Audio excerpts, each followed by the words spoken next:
là. Il y a combien de communications? Deux communications. Deux communications. Oui. Il y a notre expert, Madame Annie Kazan, monsieur le président.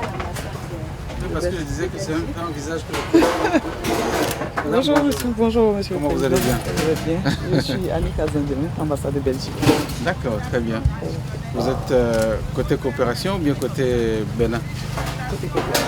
Côté coopération, très bien. Et l'aspect qui va nous entretenir sur le thème. C'est ça, d'accord. Et le premier thème, c'est quoi? C'est le thème de la journée des femmes, droit, autonomisation. C'est le grand thème, ça? Oui, c'est le grand thème. Maintenant, vous allez faire un focus sur quoi? Nous allons faire un focus sur l'autonomisation. L'autonomisation, ok. Et je veux parler de l'ONU Femmes Oui. qui encadre cette fête. Je vais donner des informations par rapport à l'ONU Femmes et certains organismes qui sont en dessous de l'ONU Femmes. Tout juste pour l'information. Ok. Moi, j'ai une vraie problématique pour les années que j'ai faites à travailler sur le développement des communes. C'est la place de la jeune fille, que je pense est plus dramatique que celle des femmes.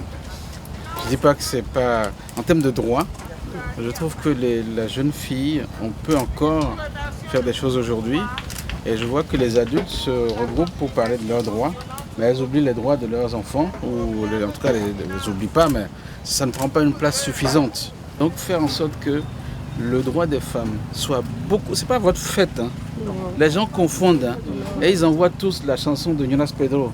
C'est la journée de la femme. C'est faux, hein. C'est la journée de droit des femmes. C'est pas la même chose. Comme vous l'avez dit, c'est la journée de réflexion sur les droits de la femme de façon générale et que la question des jeunes filles est abordée autrement. Il y a une journée de la jeune fille en octobre.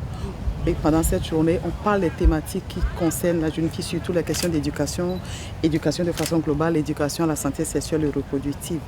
Et c'est des thématiques qui sont aujourd'hui très très mises en valeur et sur lesquelles nous travaillons en octobre lors de la journée. Donc finalement, le mois de mars est comme un mois où on essaie de célébrer la femme, de voir tous les défis qui entourent l'autonomisation de la femme, pas seulement économique, autonomisation aussi psychologique, je dirais, et puis mentale.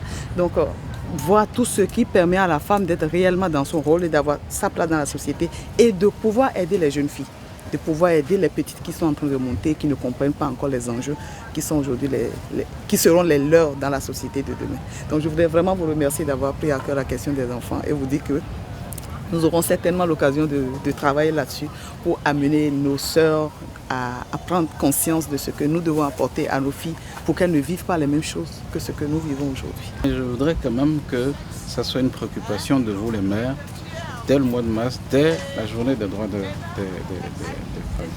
femmes. Ça me paraît important. Magnifié parce que vous êtes des personnes très importantes dans nos vies. Et sans vous, il ne peut rien se passer dans le monde. Donc je pense que peut-être que c'est une deuxième journée qu'ils vont faire. Hein. Mais si moi j'avais certaines responsabilités, je déclencherais à la suite des droits des femmes ou avant. Il faut magnifier la femme, spécialement. C'est une idée. Vous me prenez trop vite au mot. Attends.